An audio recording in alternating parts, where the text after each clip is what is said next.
Hi, welcome back everyone to another discussion with Peter Engel and Mihai on important topics from the fourth way system, although we are touching on Advaita, Vedanta and other teachings connected to awareness-based awakening work. And there's a big playlist here that this video is part of. So we decided to tackle again a topic which is we tackled before, but we want to explore it maybe slightly different in a fresh way, in a deeper way, because it's so essential. And this topic is this idea of the fourth way, as well as in other teachings, the concept of identification, non-identification. In the fourth way system, we are given certain obstacles to struggle with.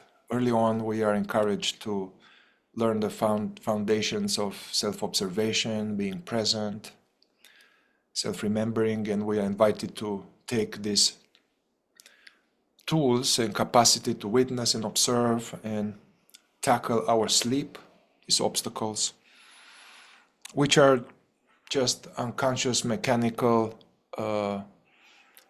manifestations that happen only when we are in sleep, in the second state, waking sleep.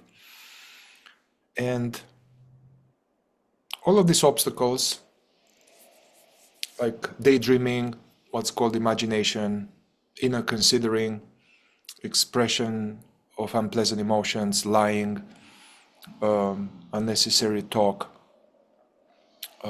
the pattern feature, all of that. All of these obstacles, from one angle, we can condense them all. All of them, they can come down to identification. Like the core obstacle and what's in the way of awakening is identification that can take many, many forms.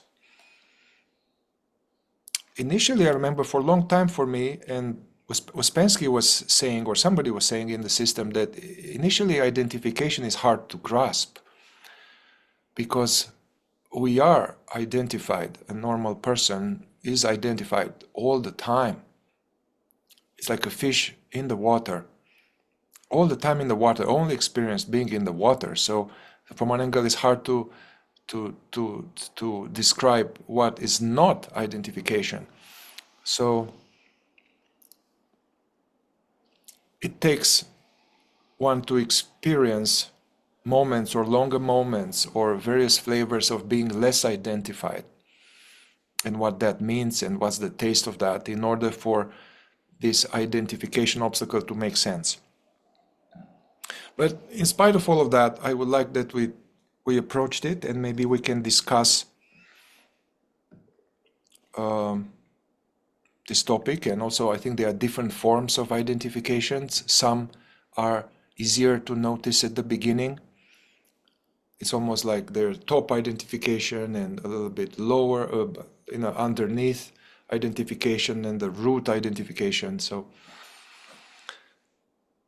yeah, so maybe Peter, I will have you start on this. If you can share somehow what's your, let's say, definition, or can share about this first as a concept, and anything. I just want you to start, and I will jam with you.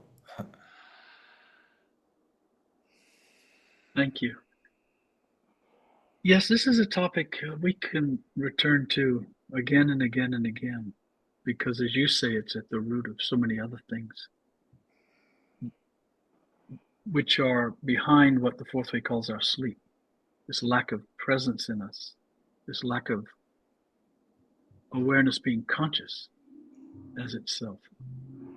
And it's interesting to keep coming. One reason it's good to keep coming back to is to keep coming back and asking, what is identification? If we take away this word, what is it? What are we talking about? And initially what happens is you see yourself according to these descriptions. For example, in the moving center, you see yourself rushing. You feel you're late, you're hurrying, you're feeling a little bit of pressure. So you're in haste, doing things quickly, too quickly sometimes, unnecessarily. And this is a form of identification. Or another is if you're talking too fast. You're so identified with an idea and you're trying to get it out and you're doing this and you want to convince and you want to persuade and you feel this intensity and this kind of, and that's identification manifesting in the intellectual center and sometimes in the emotional center, especially if you're with other people and you're trying to impose your beliefs on another person. Certainly with negative emotions, we become so identified and we become then very angry or very irritated or very depressed, very dismayed, whatever it is. These are also because of identification, but these are also examples of how it manifests. But what has been interesting me more and more lately is just realizing all of that's kind of secondary identification. All of those are how identification happens and how it affects our mind and our body, how it affects the four centers in, for example, the examples I gave. But in fact, identification is really, it's a condition of awareness. It's about awareness itself. And it's awareness and identification are kind of the same thing. Actually, they morph into one another. If you are present and your centers are balanced and it's a relatively calm moment, and you don't feel particularly attached to anything, feel a little lighter, and then something happens, and now your awareness, instead of just sort of floating as presence, undisturbed by anything, suddenly it gets attached to something, a thought, a worry, a person, an expectation, a task, a meeting ahead, whatever it is.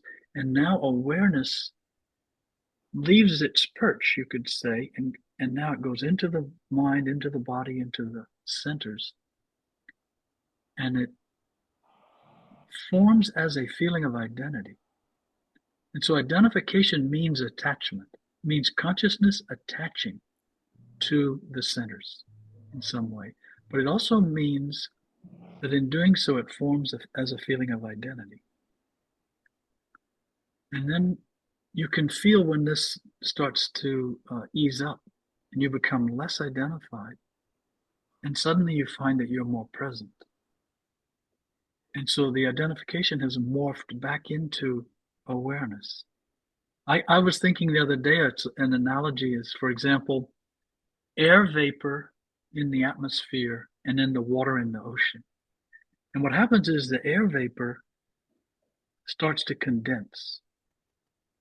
And when it condenses, becomes heavier and slower, it condenses into water vapor. And then it condenses into water. But as you know, water still has air in it, oxygen, it's H2O. It still has some air in the water, even though it's now condensed in that form. It's become more solid than just the air in the atmosphere. But it's the same air. It's just now in condensed form. And as a result, it has fallen. It's actually collapsed out of the atmosphere onto the surface of the ocean and into the ocean. And then conversely, when we are less identified, when we're present, more present, when, as the fourth way says, we remember ourselves, then what happens is now you have evaporation. Rather than condensation, you have evaporation. Now the water starts to heat up, rise, become lighter. In doing so, it separates, the molecules separate in such a way that now becomes water vapor, like you would see on the window of the car. And then it evaporates even farther, and the air returns to the sky. It literally rises, it ascends. So it is ascension. And the same thing is true spiritually, esoterically. Ascension is this rise of awareness, extracting itself out of condensed form. And I'm saying all this because you can feel these things happening. If you're observing yourself carefully, you can see you're starting to become more dense.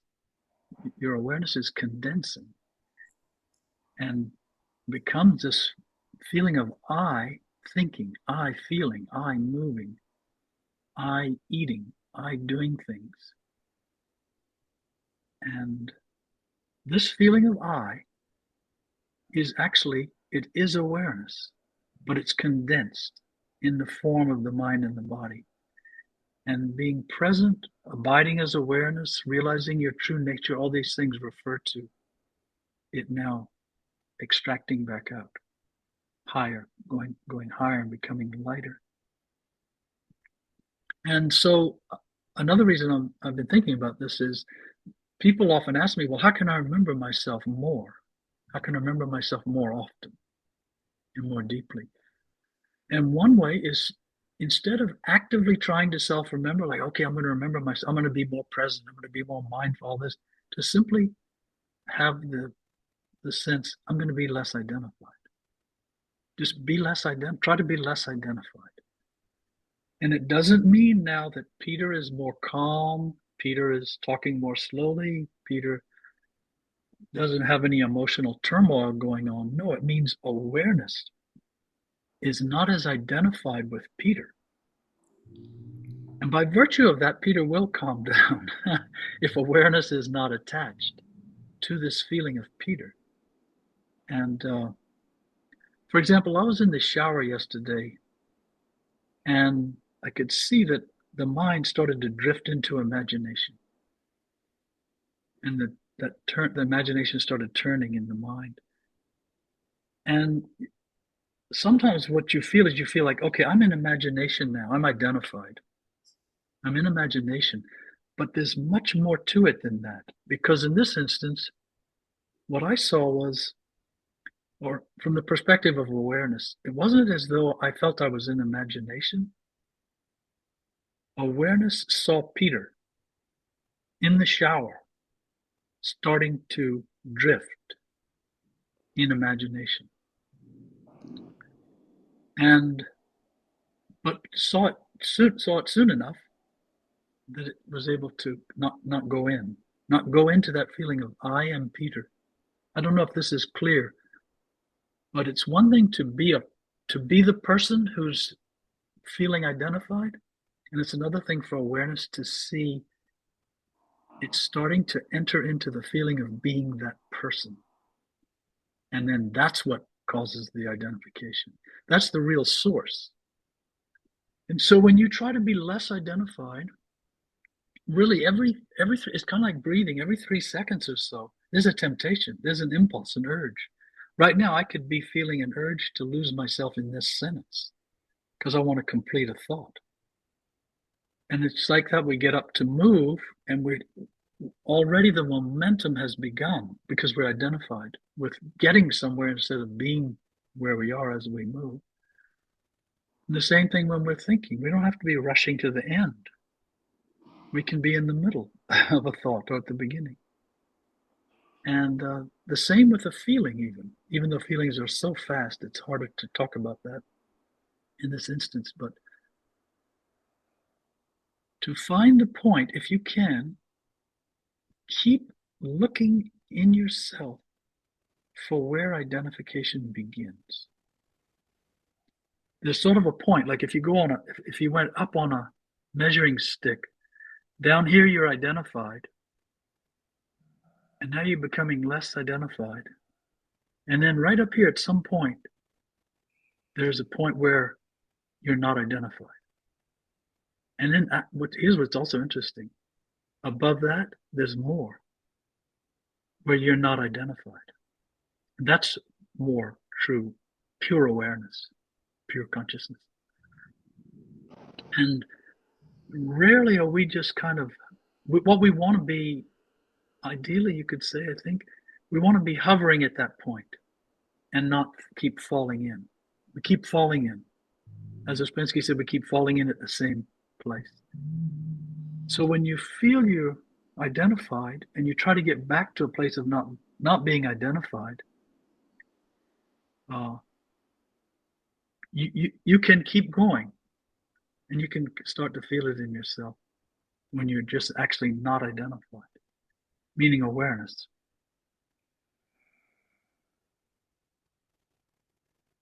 But this, you also can't necessarily do that right away. Many people, some people can. They're able to intuit this, understand this. For other people, it's simply trying to, if you find yourself rushing, try to slow down. If you find yourself worrying, try not to churn in those thoughts so much. Try to turn your attention perhaps to something else. Or just let that thought, that worry percolate without grabbing it, without holding on to it in yourself. Try to be less identified. And it's only by seeing these things and realizing how they affect our consciousness, our awareness, that we begin to understand what this thing called identification really is. I sometimes call it psychological gravity. Just like everything's gravity, you don't see gravity, but it's this force is holding everything on the surface. And that's sort of like us with consciousness. This identification is like psychological gravity, and it's kind of keeping consciousness bound to the mind, to the body, to the emotions, to this feeling of I. It's a strong pull into a feeling of identity. Hence the term, fourth way term, identification. It's not as strictly a fourth way term, of course.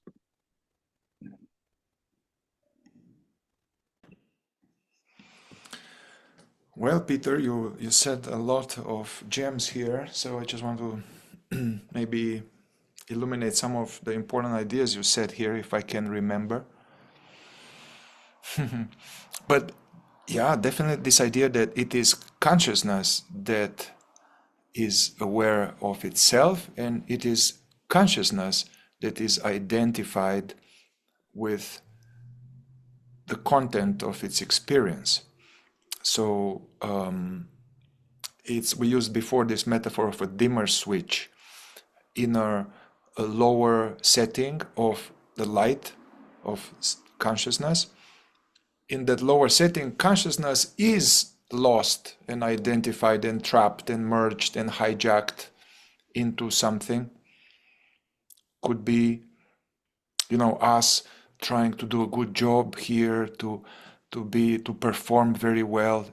We can talk about these things, and we could be identified with the mind and with presenting ideas and all that, or can be identified with a reactive emotion about the government or the president or the former president, whatever.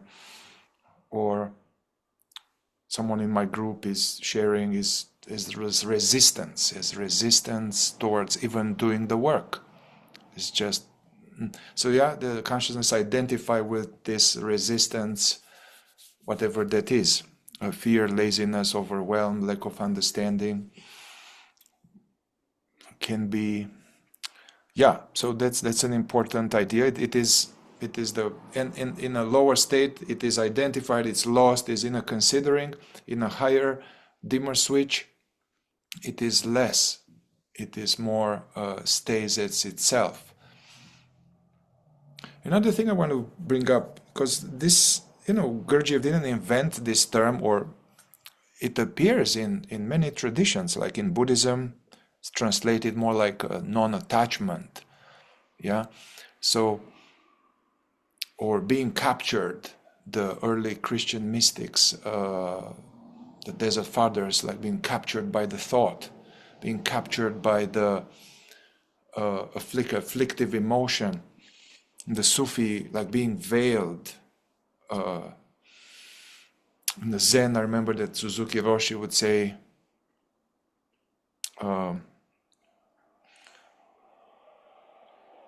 it is the state of being where we don't stick to anything. This is the aim of our practice, not sticking, merged. Yeah, all of this, they are useful to have. I mean, it's useful to be precise with words, but each one of these words, like hijacked, captured, merged, attached, sucked into, they all give a certain emotional flavor to this process. And another thing, yeah, you are talking as a, I would say, advanced practitioner, where you have clarity that you are that which is aware, not Peter. So when you're talking about your experience in the shower, somehow it was the real you was observing kind of this momentum of some kind of Peter getting lost in something. But for everybody at the beginning and for a long time, that is completely abstract. We start from being identified as a person. I am Mike, I am Mihai, I am Debbie, I'm this, and as this, I'm trying to be less identified. As a Mihai, I'm trying to be less identified with my judgments or with all of that, and with rushing and with negative emotions. And as Mihai, to create this inner separation between the object of identification and Mihai. We start with that, and that Mihai, it's almost like it's something nebulous which is taken for granted and it's uninvestigated, and at best is a combination of basically consciousness being deluded as being the mind-made sense of me, as well as when we are doing the work, it's the work personality, the part in me that wants to do the work. That's Mihai. So we have no choice but to start there.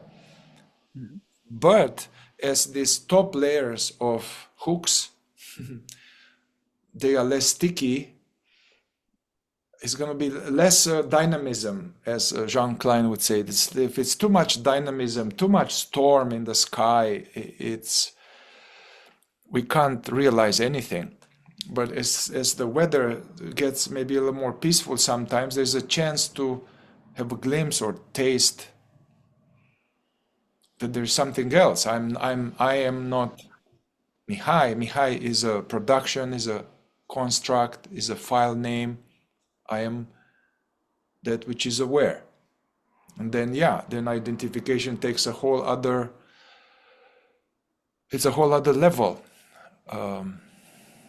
And that's why I wanted us to talk about it a little more in depth, for this reason, that for those who can hear it, to understand there's another dimension of being not identified.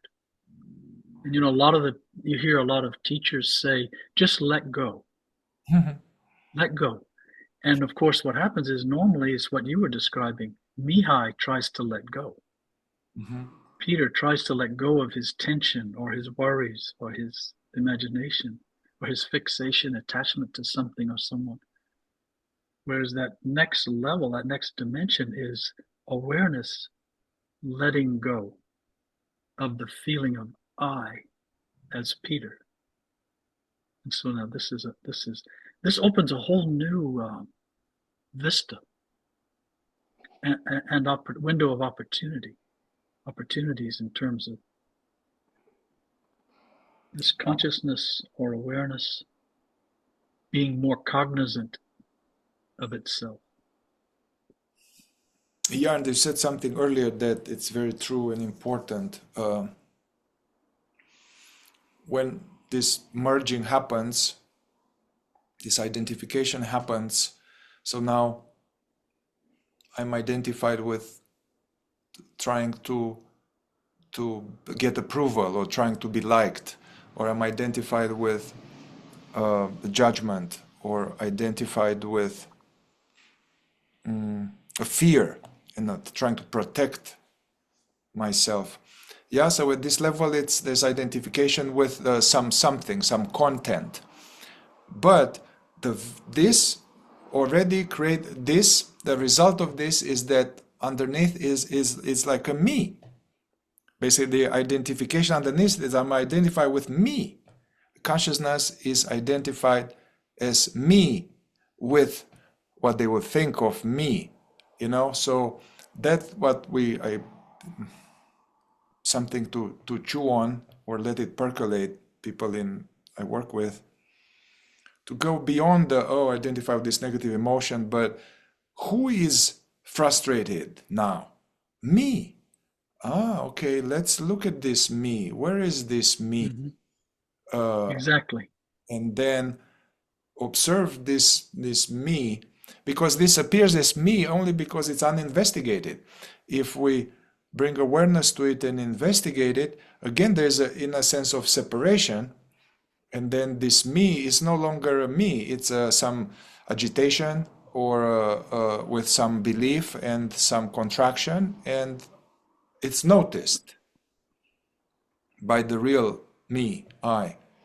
In the scenario you just were describing, when you start to look more closely at the me, the I, who is negative, who's irritated, who's rushing, then you become, just in the case of negative emotions, you become less interested in the negative emotion and you become, let's say it this way, you become less interested in investigating the negative emotion and more interested in this feeling of I behind the negative emotion. And then what we were talking about earlier is when you become even less interested in that feeling of I, and you become more interested in awareness itself. And then awareness itself, you become it, how do you say it? You becomes less interested in awareness itself and more interested in the source of this awareness. What is that?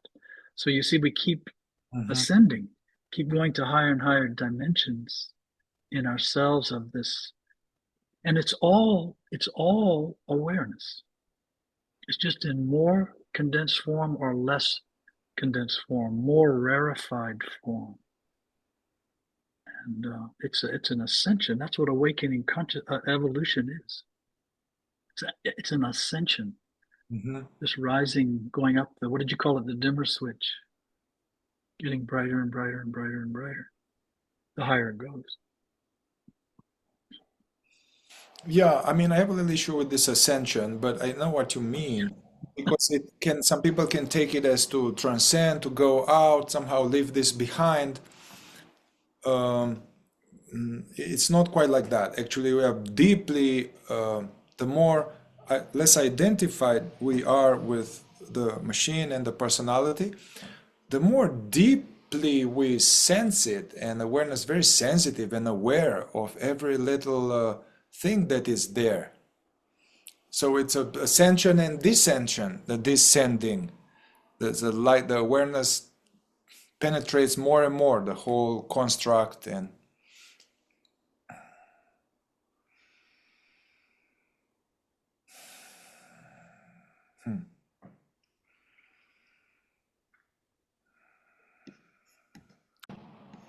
you know, one interesting thing that I'm verifying lately,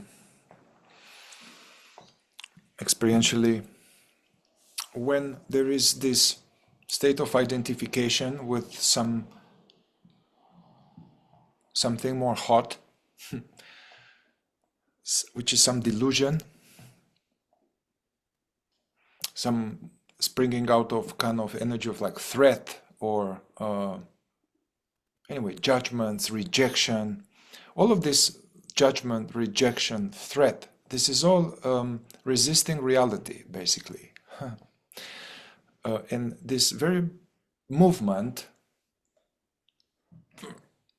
this is identification, and it creates this me.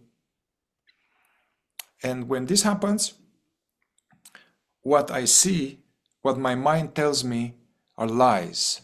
From a state of identification, my objectivity is no clarity. So it's very easy to be deluded or to believe lies. So that's why it's very important when one is more triggered, and one feels the rush of intensity and the vehemence, and then start to say stuff about myself, about the world or other people. I've verified it over and over that That's already a distorted lens that is a prism that twists reality. And then and I see it in a certain way, which is not true. But if we're to release this identification and get more present, then all the reality doesn't look like that. It looks different. There's no threat. It's okay.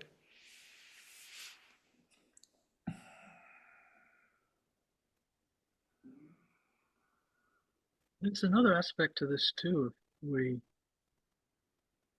want to be less identified, let's say you understand all this to a certain whatever degree you understand it, the idea of being identified, trying to be more present, more aware, etc. And you know this even deeply in your being. And sometimes it's not enough.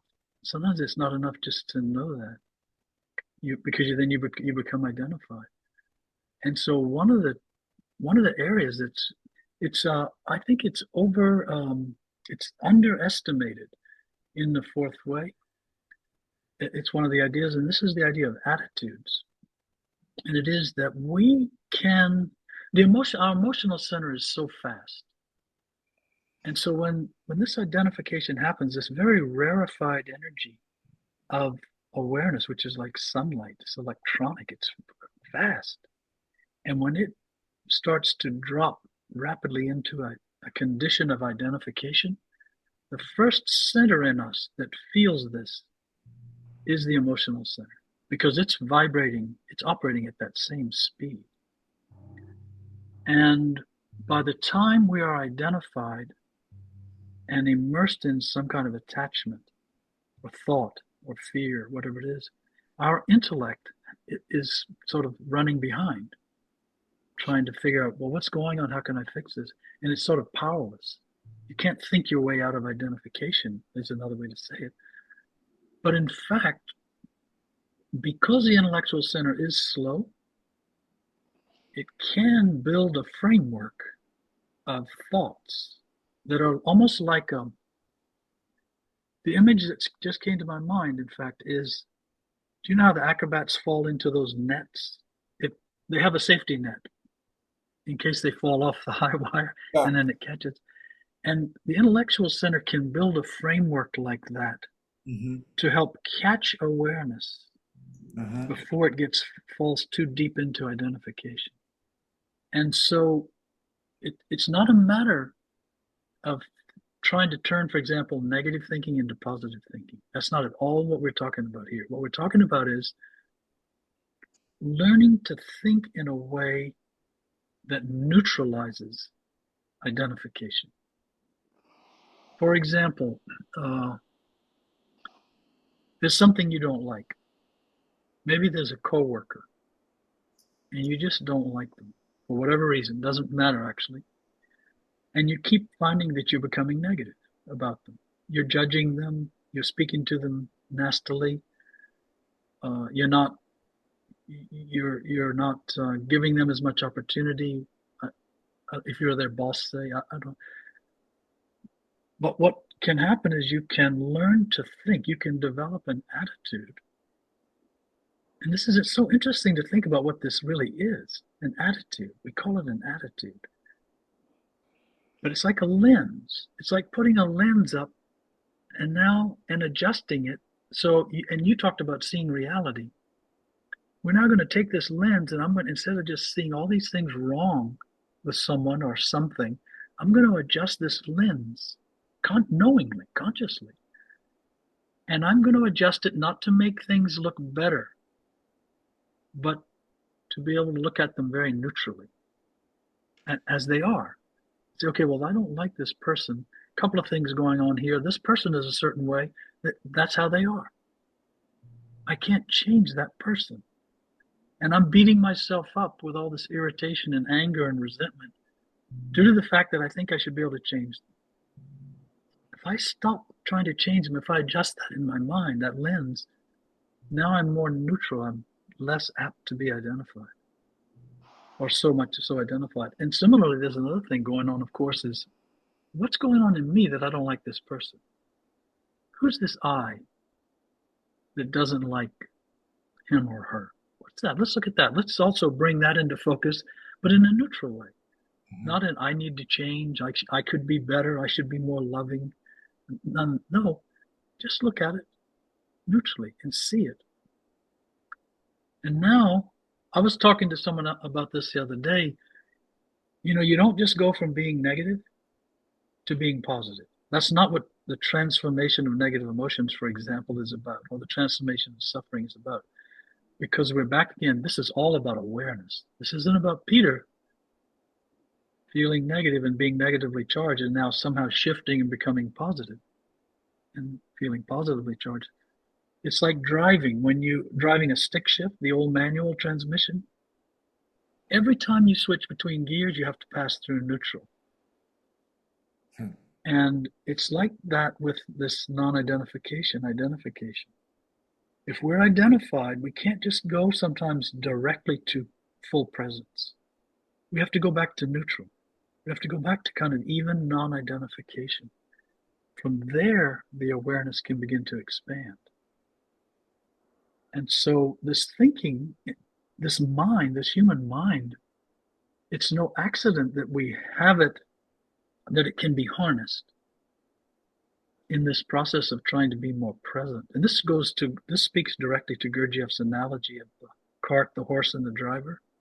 This is the driver doing some serious work now to steer the horse, to steer the emotional center, to the intellectual center, actually gaining full control of itself and its thinking, and using that thinking like a harness or a lens to look at things from a more neutral point of view that promotes non-identification. That's what these attitudes are useful for, to promote non-identification, because ordinarily what's happening in most people is their minds are promoting identification. They're fostering it, fueling it, because it's such a habit. We're so used to it. We don't like something and think, I'm identified, I'm going to try to change it, or force it to change, or I'm going to just continue to hate it, resent it, dislike it, because it's not right. I don't think it's right. And we kind of dig in our heels psychologically and don't realize the harm it's doing our own awareness of seeing reality, perceiving things as they really are. So back to, how can I be more present? Well, try to be less identified is another way. It's sort of the back door into presence, is to try not to be identified so much. The front door is try to be aware. Try to just be more aware. Back door is non-identification. And then how do you be less identified? One way is to think differently, to harness these attitudes. We could spend a whole video on that, examples of how in different situations where normally I find myself identified, how could I alter my thinking and build this safety net for my own awareness so that it doesn't fall to the floor when it starts to get a little unstable, which is what happens. Our awareness is almost always it's always in an unstable condition because it doesn't know itself, and all it knows, you could say, is getting attached to what it sees, what it perceives.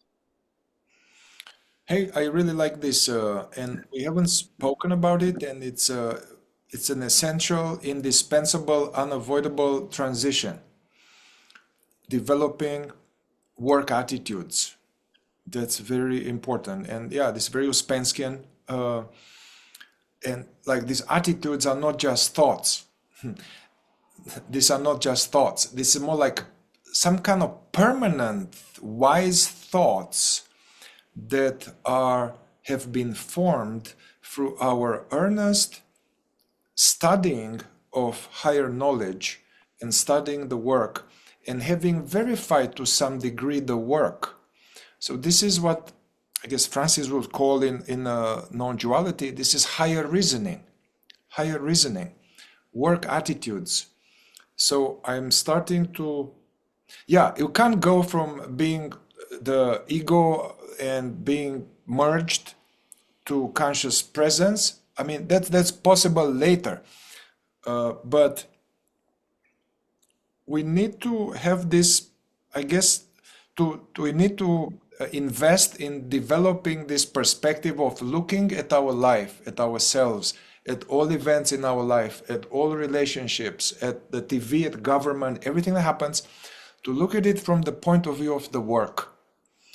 And to why? In order to, these work attitudes are meant to remind us to not fall asleep and deal with different types of sleep and challenges in a way we can grow. So yeah, this is, and then these work attitudes are not just thoughts. They are, Ouspensky was saying, it becomes like a wall. So they can hold when it's intensity of negative emotion, if we have built them, you know. And to give an example, like this needs to be practical, and you know, that's why it's important to study a little bit, to read these teachings and read them again and make notes and make aims. That's how these work attitudes are developed. But for instance, you know, I mean, I have it here, and when I go to some other groups, it's so easy to have a judgment and issue with other people, with the facilitator. It's so easy. It's one of the most mechanical things. So I have this attitude, hey, remember, I come here to struggle with myself and only with myself. There's an opportunity to see my triggers rather than make people wrong or feel superior. Also, Yes, these attitudes are like, sorry, go ahead. I'm sorry. I'll wait for you. negative emotions. So in order to unpleasant emotions, yeah, we have the life A influence attitude, ego attitudes, like, well, he shouldn't be like this. He shouldn't have cut me off. This is not right. How can they dare do this to me? These are sleep attitudes that we're going to keep leaking. So the moment there is a disruption, ideally we develop this work attitude that, hey, no matter what, be quiet now. Observe. Don't go into the mind. Be with this intensity. So all these work eyes, I guess work eyes coming from work attitude, coming from work personality. Also understanding that everybody, you know, everybody we see is mechanical, unconscious. It's not even their fault. They've been programmed. If he can be another way, he could be another way, but he cannot be another way. So what work looks like for me, what awakening consciousness work looks like when I need to deal with this person who is somehow obnoxious. I can reject them or cut them or avoid them, or bring the work attitude. I can wake up and notice the unpleasantness in me and see what's really going on with them and maybe externally consider them rather than reject them with a superiority, you know.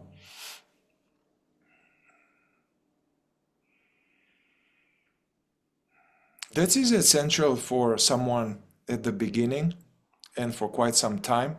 What's called the man number 1, 2, and 3, becoming a man number 4. So a lot of the people that come to me, that's what we are doing. Basically, we need, before we become awake, we need to get to the level that we are very focused on awakening. So that's a man number 4, is that it's very focused on awakening in a practical way. And this interest has become stronger than pursuit of recognition, pursuit of relationship, pursuit of money, pursuit of happiness in externals. So that's a man number 4, focused on awakening. This is more important than anything else. And as a result of a lot of preliminary work, one is more balanced.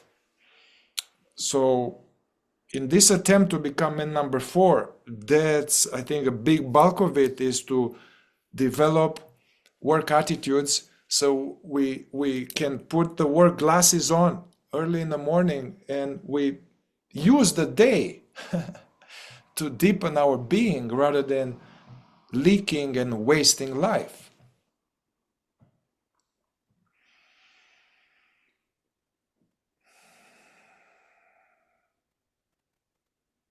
And these attitudes they're all, this corresponds to what you're saying too, is they can be seen as bridges, thought of as bridges. And they are a bridge from the intellect, the intellectual center principally in us, a bridge to pure awareness. And it's a waif of the mind. Again, when I say the mind, I'm in fourth way vernacular, I'm talking about the intellectual center. It's a way for the intellectual center to align itself with awareness in a way that fosters awareness. And in a way that, as I said earlier, catches awareness and then sort of cradles it so it won't get so identified, and then helps to lift it back up. And before you can see things as they really are, it's possible to think about things more objectively, more neutrally. Well, this is the way it is. Let me just study it and think about it in terms of what it is. As Ouspensky said, don't think about something in terms of what it is not. And that includes, don't think about something necessarily in terms of what it could be or should be, or you want it to be. Think about it in terms of what it is. What is it? What do I see right here in front of me happening?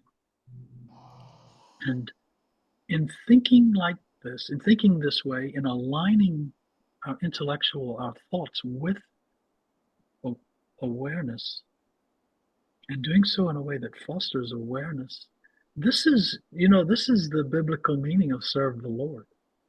Yeah. This is the intellectual center serving awareness, becoming a servant, a devoted servant who is now doing everything it can to support, reinforce, align itself with awareness. And of course, when we do this with attitudes, we're creating an inner atmosphere, an atmosphere inside of our being that now becomes almost like a magnet for awareness to settle into, and without interference, without hindrance, without resistance.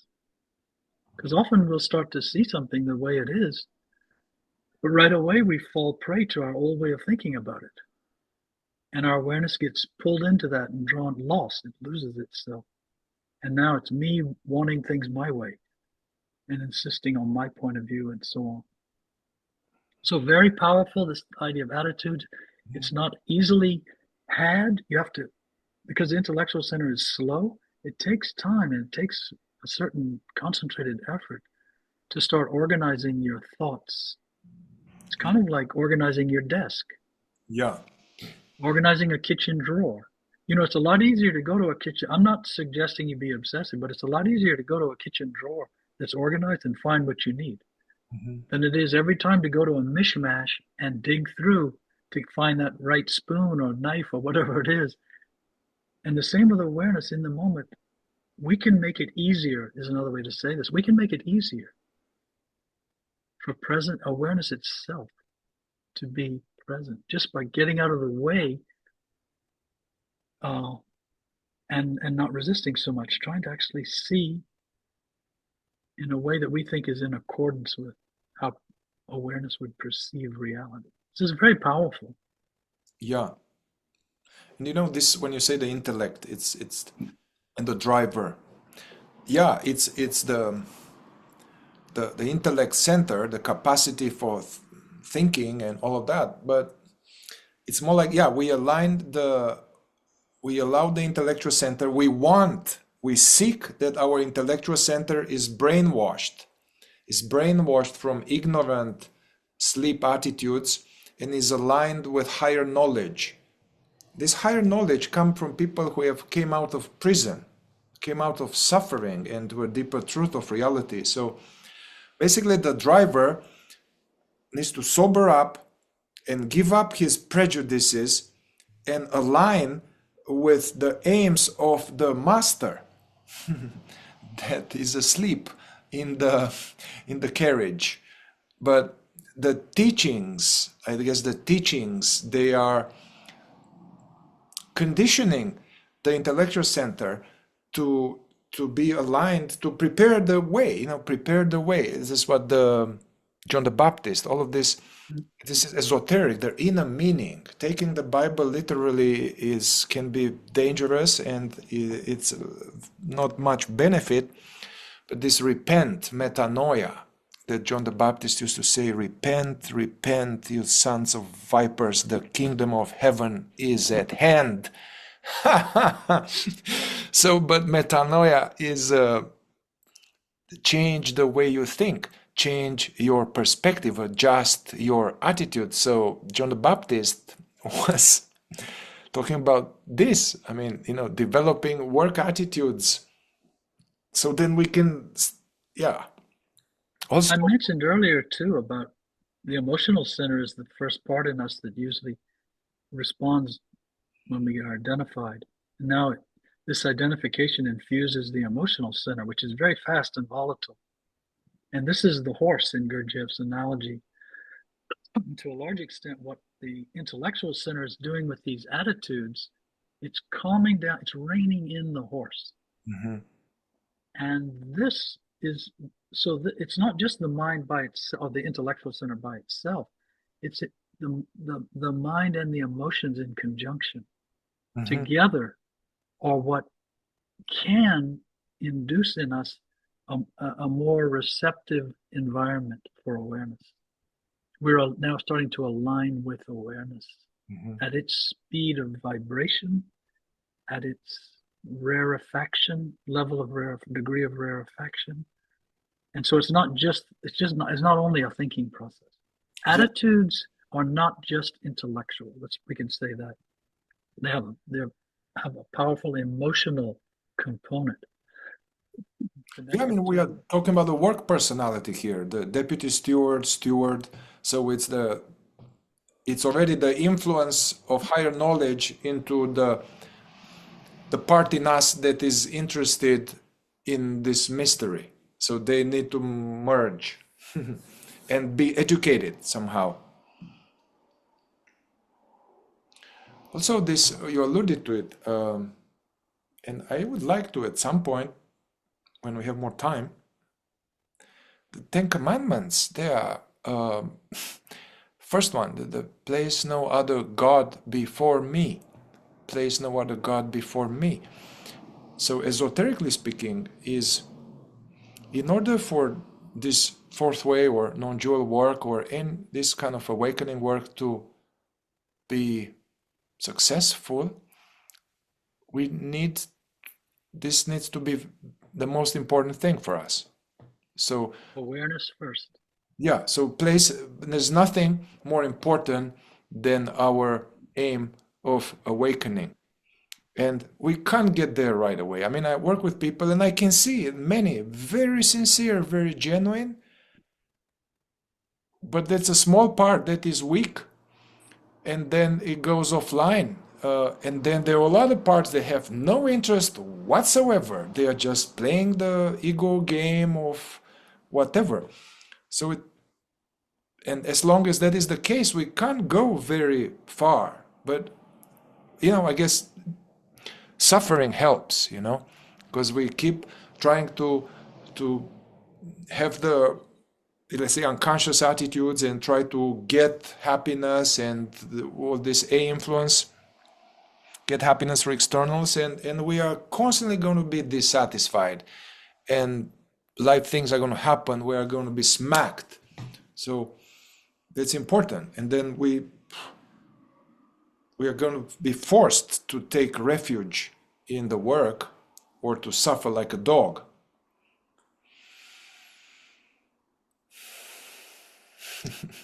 Well, on this note, let's pause it here.